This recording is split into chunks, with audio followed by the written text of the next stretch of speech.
Cinema shooting என்றாலே one more கேட்கும் விஜய் அரசியலில் மட்டும் ஏன் இப்படி நோமோர் சொல்லிக் கொண்டிருக்கிறார் என்பதுதான் இப்போதைய ஹோலிவுட் டு கோட்டை வரை ஓடிக்கொண்டிருக்கும் ஹாட் டாபிக். ஏனென்றால் தேர்தல் ஆணையத்திடம் முறையாக அனுமதி வாங்கியும் சொன்ன தேதியில் விஜய் ஏன் வரவில்லை என்ற கேள்வி தமிழக வெற்றி கழக தொண்டர்களை குழப்பத்தில் ஆழ்த்தி வருகிறது. அந்த வகையில் வில்லிவாக்கம் பகுதியில் பிரமாண்டமாக தயாரான மேடைகள் ஏமாற்றத்தையே சந்தித்தன.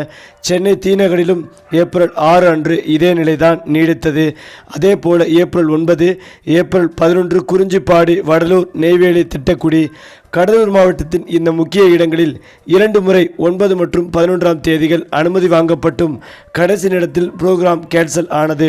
குறிப்பாக ஏப்ரல் 12, ஏப்ரல் 13 கன்னியாகுமரி, கும்மிடிப்பூண்டி, அதாவது தென்கோடி கன்னியாகுமரி முதல் வடக்கே கும்மிடிப்பூண்டி வரை திட்டமிடப்பட்ட பயணங்களுக்கும் இதே கதிதான். களத்தில் என்ன நடக்கிறது? தளபதி வரார், வழிவிடுங்க என போஸ்டர் ஒட்டிய தாவேகா தம்பிகள் இப்போது அண்ணன் எப்போ வருவார் என ஏங்கி தவிக்கும் நிலைதான் நீடிக்கிறது. ஒவ்வொரு முறையும் தேர்தல் ஆணையத்திடம் அனுமதி வாங்குவதும் பின் கடைசி நிமிடத்தில் அந்த அனுமதியை ரத்து செய்வதும் ஒரு தொடர்கதையாகவே மாறி வருகிறது. இது குறித்து அரசியல் களத்தில் இருவிதமான விவாதங்கள் அனல் பறக்கின்றன. எதிர்க்கட்சிகள் தரப்போ இந்த படலத்தை செம்மையாக கலாய்த்து வருகின்றன. சினிமாவில் ரீடேக் வாங்கலாம், ஆனால் அரசியலில் இது எடுபடாது என விமர்சிக்கும் அவர்கள் விஜய்க்கு இன்னும் பேசுவதற்கு சரியான ஸ்கிரிப்ட் ரெடியாகவில்லை. மேடை ஏறி எதை பேசுவது, யாரை விமர்சிப்பது என்பதில் அவருக்குள் பெரும் குழப்பம் நீடிக்கிறது. அதனால்தான் தேர்தல் ஆணையத்திடம் அனுமதி வாங்கி ஒரு பில்டப் கொடுத்துவிட்டு பிறகு நைஸாக நழுவி விடுகிறார் என போட்டு தாக்குகின்றனர். அதே போலதான் கேமரா முன்னாடி நடிக்கிற மாதிரி மேடை முன்னாடி ஈஸியாக பேச முடியாது பாஸ் என்பதுதான் சமூக வலைதளங்கள் வைராகும் எதிர்க்கட்சி தொண்டர்களின் கமெண்டும் கூட. ஆனாலும் தாவேகா தரப்பு இந்த விமர்சனங்களை அடியோடு மறுக்கிறது. அந்த கட்சியின் முக்கிய நிர்வாகிகள் சொல்லும் காரணம் வேறு. விஜய்க்கு ஸ்கிரிப்ட் ஒன்றும் தேவையில்லை, அவர் மக்களுக்காக அரசியலுக்கு வந்திருக்கிறார். ஆனால் அவர் ஒரு இடத்தில் நுழைகிறார் என்றால் அங்கே கூடும் கட்டுக்கடங்காத கூட்டம் காவல்துறையினரால் சமாளிக்க முடியாத அளவுக்கு போய்விடுகிறது. குறிப்பாக வில்லிவாக்கம் மற்றும் நெய்வேலி போன்ற தொகுதிகளில் அனுமதி வாங்கிய பிறகு உளவுத்துறை கொடுத்த ரிப்போர்ட்டை பார்த்து மிரண்டு விட்டோம்.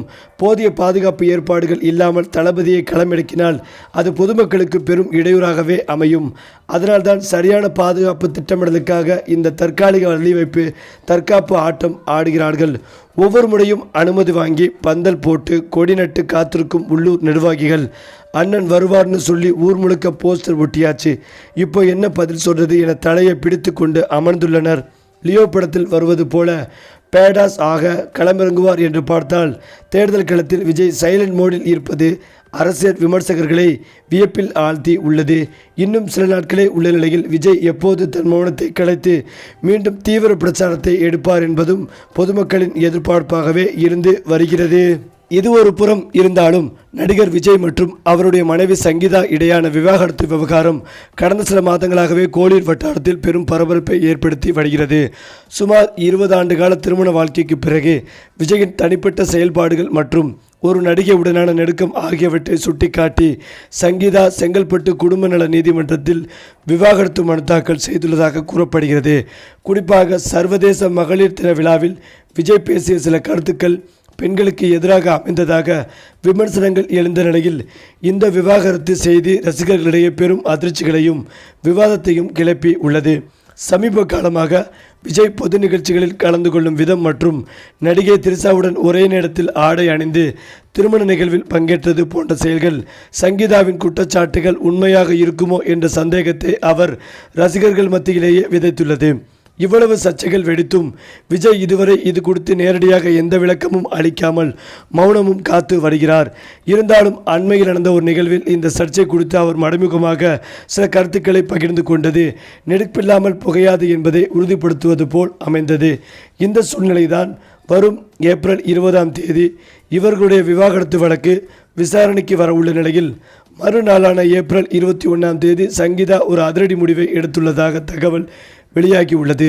அன்று அவர் நேரடியாக பத்திரிகையாளர்களை சந்தித்து தன்னுடைய தரப்பு நியாயங்களையும் விவாகரத்திற்கான உண்மையான காரணங்களையும் பகிரங்கமாக அறிவிக்க திட்டமிட்டுள்ளதாக கூறப்படுகிறது. இந்த சந்திப்பு நிகழ்ந்தால் விஜயின் அரசியல் மற்றும் திரைப்பயணத்தில் இது எந்த மாதிரியான தாக்கத்தை ஏற்படுத்தும் என்ற எதிர்பார்ப்பு தற்போது உச்சக்கட்டத்தை எட்டி உள்ளது. இந்த நிலையில்தான் தமிழக வெற்றிக்கழக தலைவர் விஜயின் அடுத்தடுத்து பரப்புரை ரத்தாகி வருவது ஏன் என்பது குறித்த தகவல் வெளியாகி உள்ளது. சட்டமன்ற தேர்தலுக்கு இன்னும் 10 நாட்களே உள்ளதால் அனைத்து அரசியல் கட்சிகளும் முழுவீச்சில் தேர்தல் பிரச்சாரத்தில் ஈடுபட்டு வருகின்றன. அந்த வகையில் தமிழக வெற்றிக்கழகம் தன்னுடைய முதல் தேர்தலை சந்திக்க தயாராகி வருகிறது. இதற்காக அந்த கட்சி தலைவர் விஜய் மாவட்டந்தோறும் சென்று ரோடு ஷோ நடத்தி மக்கள் மத்தியில் உரையாற்றி வாக்கு சேகரிப்பில் ஈடுபட்டு வந்தார். குறிப்பாக இந்த முறை விஜய் அரசியல் வருகையால் 4 முனை போட்டியாக களம் மாறி உள்ளது. இதனால் தமிழக அரசியலில் இதுவரை இல்லாத அளவிலான எதிர்பார்ப்பு தேர்தல் மீது எழுந்துள்ளது. இந்த முக்கியமான காலகட்டத்தில் அடுத்தடுத்து விஜயின் பரப்புரை ரத்தாகி வருவது அந்த கட்சி தொண்டர்கள் மத்தியில் ஆதங்கத்தை ஏற்படுத்தி உள்ளது. கடந்த சில நாட்களாக தாவேகா தலைவர் விஜய் பிரச்சார நிகழ்வுகள் திடீரென ரத்து செய்யப்பட்டு வருகிறது. கடந்த வாரத்தில் மட்டும் வில்லிவாக்கம், சைதாப்பேட்டை, தீநகர் தேர்தல் பிரச்சாரங்கள் ரத்து செய்யப்பட்டது. காரைக்குடியில் பிரச்சாரத்திற்கு சென்ற விஜய் குறிப்பிட்ட நேரத்திற்குள் பேசும் இடத்திற்கு செல்லாததால் பேசாமல் திரும்பினார். கடலூரில் பிரச்சாரம் செய்வதாக இருந்தது. இந்த பிரச்சாரமும் கடைசி நேரத்தில் ரத்து செய்யப்பட்டது. திடீரென பிரச்சாரங்கள் ரத்து செய்யப்பட்டது ஏன் என்பது காரணம் என்பது குறித்த பரபரப்பு தகவல் வெளியாகி உள்ளது. இது குறித்து தாவேகா தரப்பில் விசாரித்த போது கிடைத்த தகவல் விவரம் வருமாறு: கடந்த 9ஆம் தேதி கடலூரில் விஜய் பிரச்சாரம் செய்வதாக இருந்தது. அந்த நாளில் புதுச்சேரியில் தேர்தல் நடந்தால் சில பாதுகாப்பு காரணங்களுக்காக ரத்து செய்யப்பட்டது. தற்போது சில காரணங்களுக்காக அங்கே மீண்டும் பிரச்சாரம் ரத்து செய்யப்பட்டு உள்ளது. அதே சமயம் சென்னையில் 1 மணி நேரம் மட்டுமே பிரச்சாரத்திற்கு அனுமதி கொடுக்கப்பட்டது. ஓரிடத்திலிருந்து மற்றொரு இடத்திற்கு செல்ல இந்த நேரம் போதாது என்பதால் ரத்து செய்தோம் என்றனர். பொதுவாக மற்ற கட்சிகளை விட எங்களுக்கு ஒரு நாள் முன்புதான் அனுமதி கிடைக்கிறது. தேர்தல் கமிஷன் போலீஸ் நிபந்தனைகளை அந்த ஒரு நாளில் செயல்படுத்துவதில் சிக்கல் ஏற்படுகிறது. அதுபோன்ற காரணங்களால் பிரச்சாரத்தை ரத்து செய்கிறோம். ஒட்டுமொத்தமாக தொகுதிகளில் அனுமதி கேட்டு விண்ணப்பிக்கும் போது ஒரு நாள் விட்டு ஒரு நாள் தான் அனுமதி கிடைக்கிறது. தூரம், பாதுகாப்பு, நிகழ்ச்சிகள், ஏற்பாடுகள் இவற்றை கருத்தில் கொண்டு முடிவுகள் எடுக்கப்படுகிறது. எனவே அடிக்கடி பிரச்சாரம் ரத்து செய்யப்படுகிறது என்ற பேச்சுக்கே இடமே இல்லை. நிர்வாக வசதிக்காக இது போன்று நடப்பது சகஜம்தான் என்று கூடி வருகின்றனர் தாவேகாவினர். அது மட்டுமில்லாமல் முதல்வர் கனவோடு தேர்தலில் களமிறங்கியுள்ள தாவேகா தலைவர் விஜய் தொடர்ந்து தன்னுடைய பிரச்சாரங்களை ரத்து செய்வதை வழக்கமாக வைத்துள்ளார். தேர்தல் அறிவிக்கப்பட்ட நிலையில் தமிழகம் முழுவதும் விஜய் தீவிர பிரச்சாரம் மேற்கொள்ள வேண்டும். இதனையடுத்து கடந்த மார்ச் 30ஆம் தேதி பெரம்பூர் தொகுதிக்கான வேட்புமனுவை தாக்கல் செய்தவுடன் பெரம்பூர் மற்றும் கொளத்தூரில் விஜய் பிரச்சாரம் மேற்கொண்டார். ஆனால் வில்லிவாக்கம் தொகுதியில் பிரச்சாரம் ரத்து செய்யப்பட்டது. காவல்துறை உரிய பாதுகாப்பு வழங்காதது இதற்கு காரணம் என்று அந்த கட்சியினர் தெரிவித்தார்கள். வில்லிவாக்கம், தீநகர், கோடம்பாக்கம் உள்ளிட்ட பகுதிகளில் பிரச்சாரத்திற்கு அனுமதி வழங்கப்பட்டது.